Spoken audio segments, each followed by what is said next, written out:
I'm Mark Halpern. Welcome to this week's focus group. It is a time of year when, in theory, everybody should be feeling pretty good. The divisive election day is behind us. The holidays are coming up, Thanksgiving, the end of the year, a time when people in a normal four-year cycle would probably be doing okay. But this is not a normal year and a normal cycle.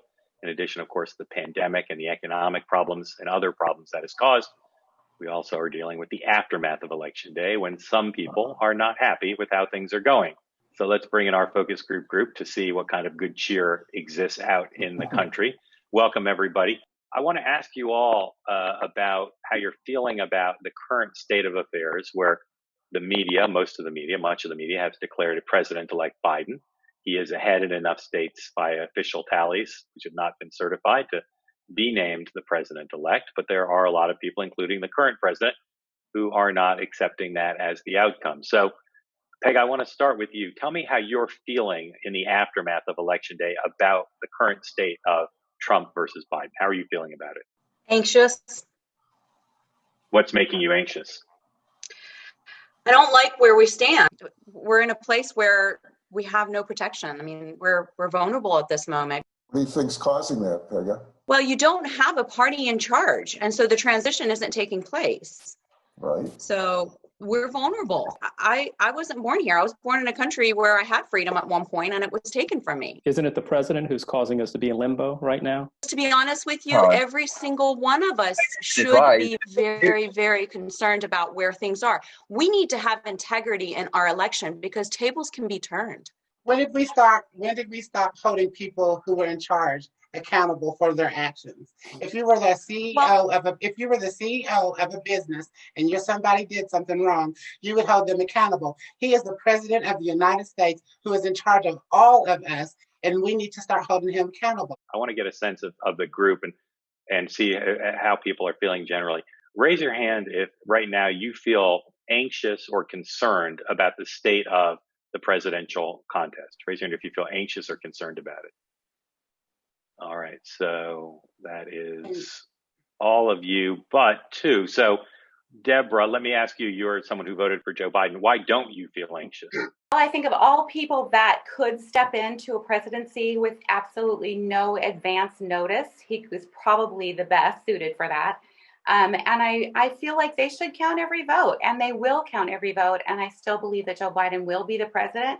And so I think that as long as he continues to go forward in the things that in setting up his cabinet and moving forward and putting his plans in place, it'll be fine. I wish that, and what I wanted to say about to Pega is that previous presidents, this goes on every 4 years, and if a president is leaving and a new one is coming, they work together for the transition. So I understand that if from your perspective, there's no definitive answer, but that doesn't mean that they can't work together. Trump could simply say, do what you have to do, and I will do what I have to do. And in the event that what we think is happening changes course, then we'll move at that time instead of putting it all in jeopardy. Sammy, did Deborah's answer make you feel less anxious, or do you still feel anxious? And if so, tell us why.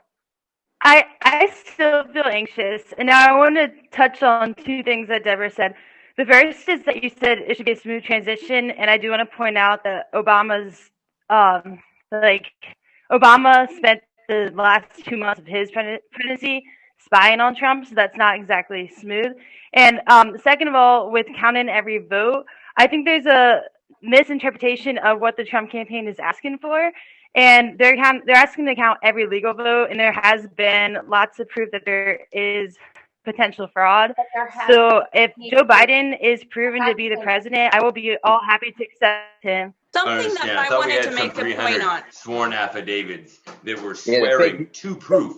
I mean, if we don't have proof at this point that there is malfeasance involved, if we don't have proof at this point, what do you need? You need video evidence. Well, we weren't allowed to watch. We weren't allowed in. We weren't allowed to video. I mean, I don't understand. If we don't investigate, how do we get the proof? What more proof do you want? Do you want somebody to stand right next to the burgers while they're frying them? There were people in the room. They were there. They can see it. They were not allowed in. There's not a single state that is saying that they had any issues with the counting of the ballots, not a single one. Donald Trump is saying that there are issues, but no one else is saying there were issues. A lot of us are getting the wrong news. The news is so polarized now that if you watch one channel, you're going to get one version of the truth. You watch another, you get another version of the truth. And it's up to us to be smart enough to discern all that. I and 100% take the information in and decide. And in this case, it looks like there was irregularities, just like there would be in any election. There's not enough there to turn the election over to the other side. There's no evidence of widespread fraud. And it's unfortunate that our president has to get on and tweet all that misinformation out to people, because a lot of people take what he says as gospel. Folks, I want to ask you a question, ask you to vote by show of hands about who you think will take the oath of office on January 20th. Raise your hand if you think Joe Biden will take the oath of office on January 20th. Okay, and raise your hand if you think Donald Trump will take the oath on January 20th.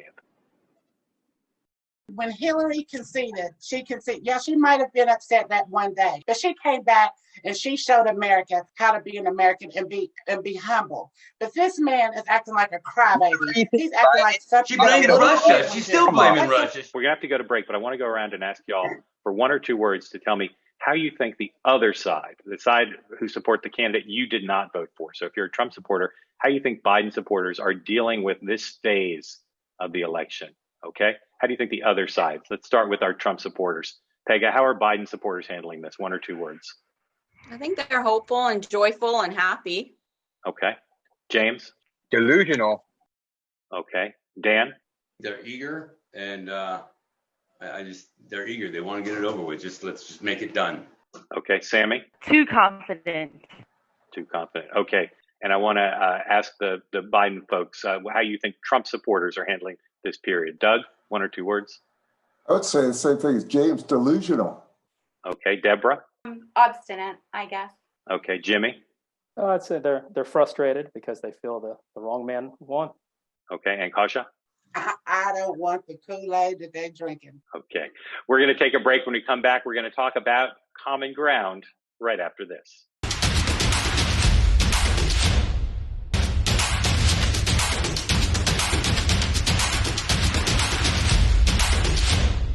Welcome back. Well, not surprisingly, in our first block, we heard some interactions that were spirited between our Trump people and our Biden people. Want to see now whether there can be common ground come January. There'll be a new Congress. There'll be a president of the United States, and the country will face a lot of challenges, many carried over from 2020, particularly dealing with the pandemic and the economy, racial justice, and a host of other issues. So, folks, I want to see if we can find some common ground. And Dan, I want to start with you. Name some issue that you'd like Washington to work on, the Congress and the president, that's important to you, that you think Democrats and supporters of both parties would be interested in having Washington address. Top answer. I'd have to just go schools. What would you like to see Washington do about schools?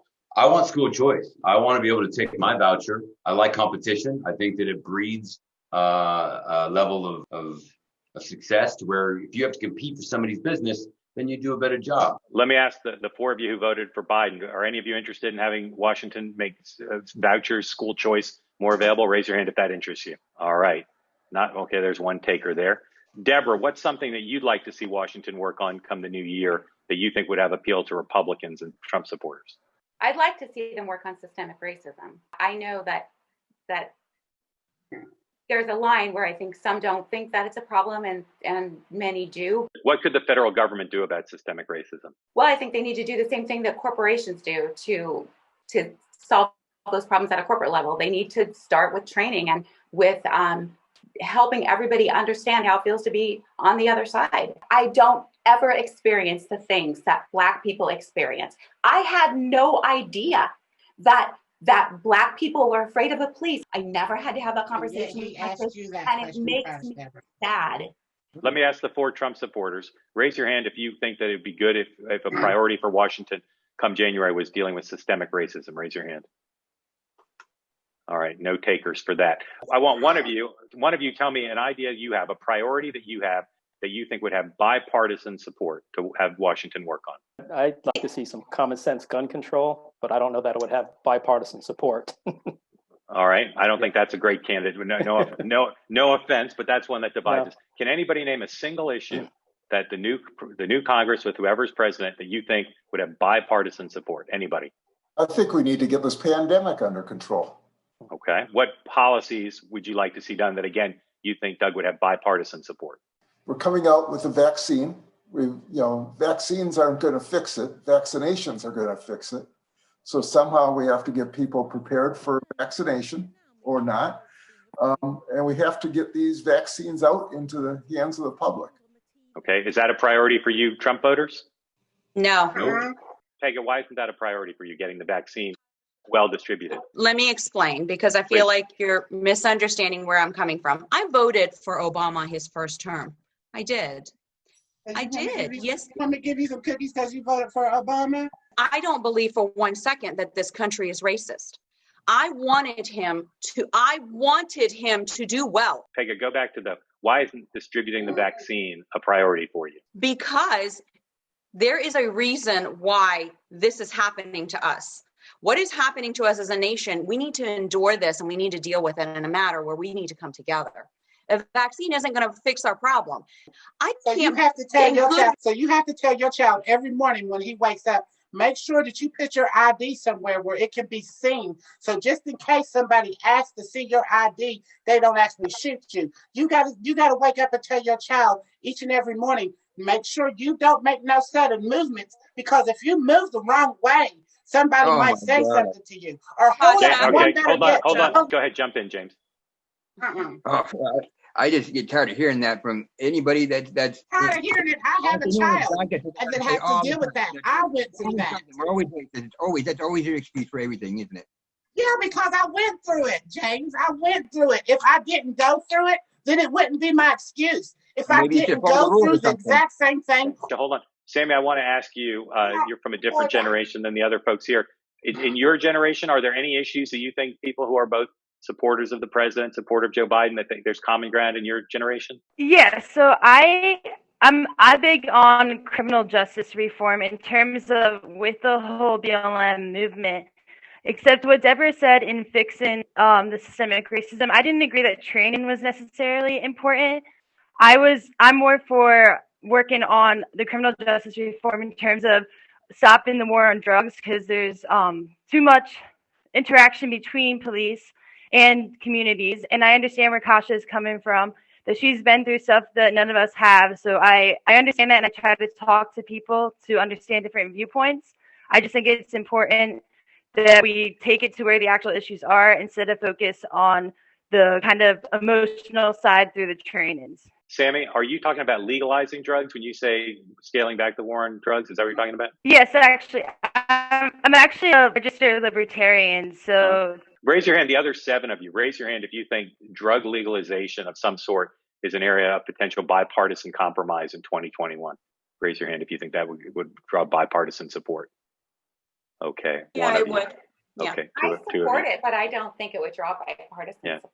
I want to close up here this block and ask you all, again, a 1 or 2 word answer. There seems to be, just based on the flow of the conversation, very few areas that you all can come up with where you think there could be bipartisan support for Washington to act in 2021. 1 or 2 words, I'd love you to tell me what you attribute that to. Do you attribute it to Donald Trump, to Joe Biden, to the media, to the voters? What do you attribute that lack of apparent common ground on issues? Okay. 1 or 2 words. Doug? Donald Trump and the media. Okay. Deborah? The inability to see the other side. Okay. Jimmy, 1 or 2 words. Where's the fault lie? Our politicians catering to lobbyists and their base, wanting to get reelected in perpetuity, basically. Sammy? I would say the media. Okay. Dan? Ignorance and the media. Okay. James? Fake news. Okay. Kaisha? Blind privilege. Okay. Pega? Media. All right. I'm not going to take all those media responses personally, but I will take them seriously. We're going to take a break. When we come back, we're going to talk about who Joe Biden is right after this.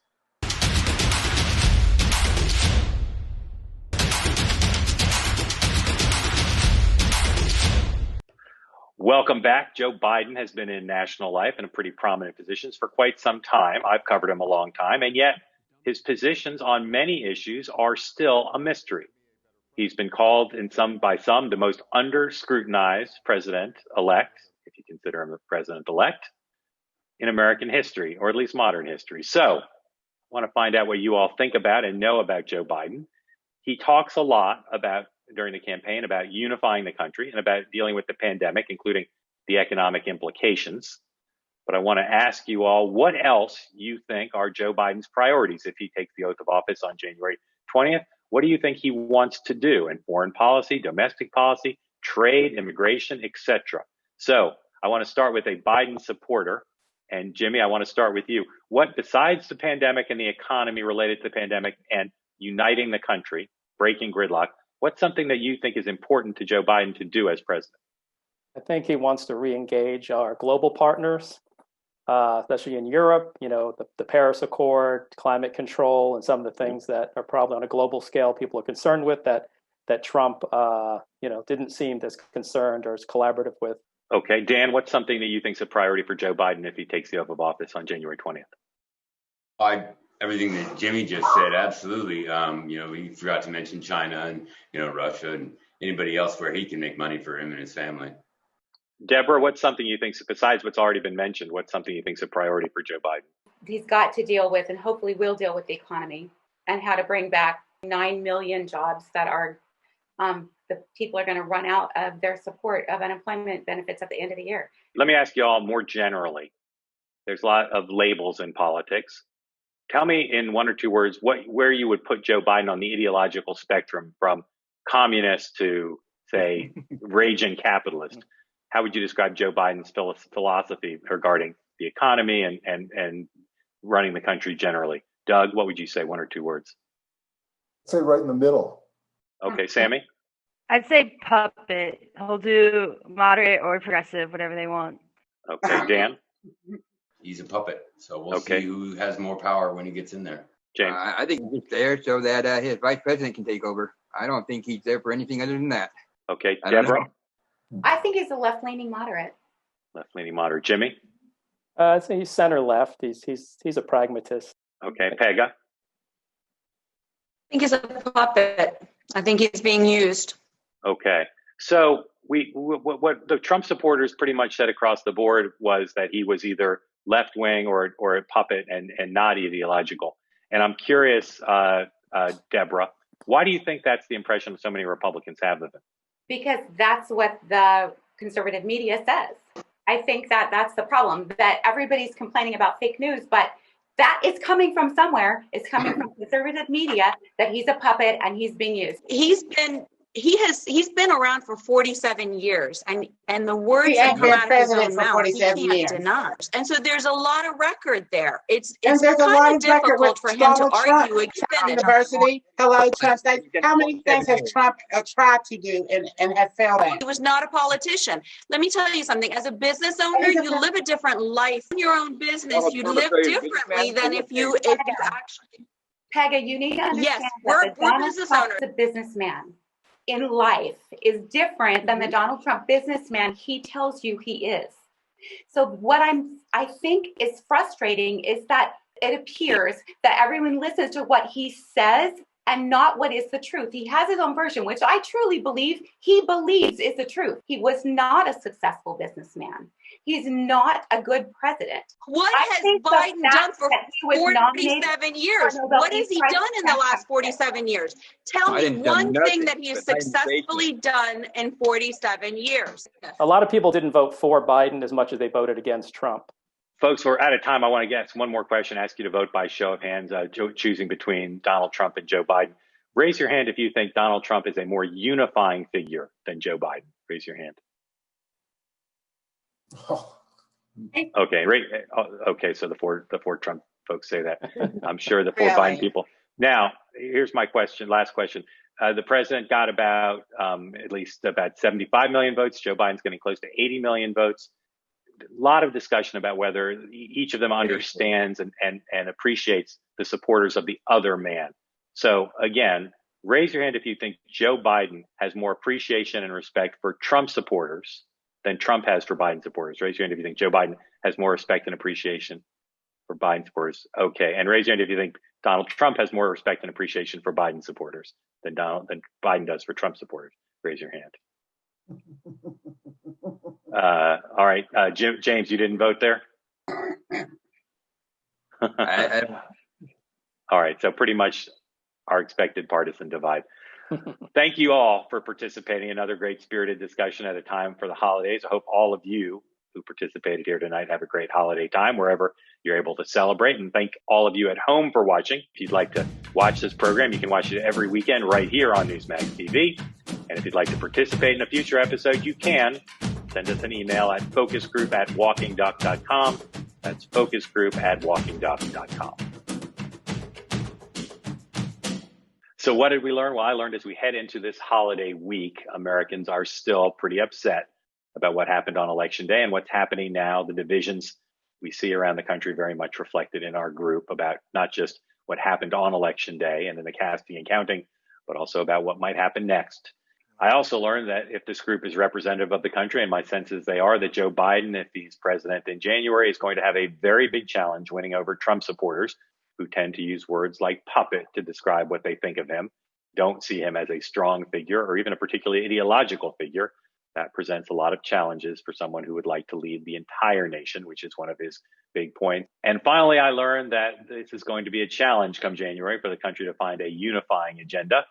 Asked the group to name issues that they thought both parties could get behind. And they offered up things like gun control and school choice, which have not historically been particularly unifying issues. In fact, just the opposite. And they were hard pressed to name anything that they thought both sides could get behind. That represents a real challenge for the Beltway come the new year. Appreciate you watching. We hope you have a wonderful holiday week, and we'll see you back here next weekend right here on Newsmax TV.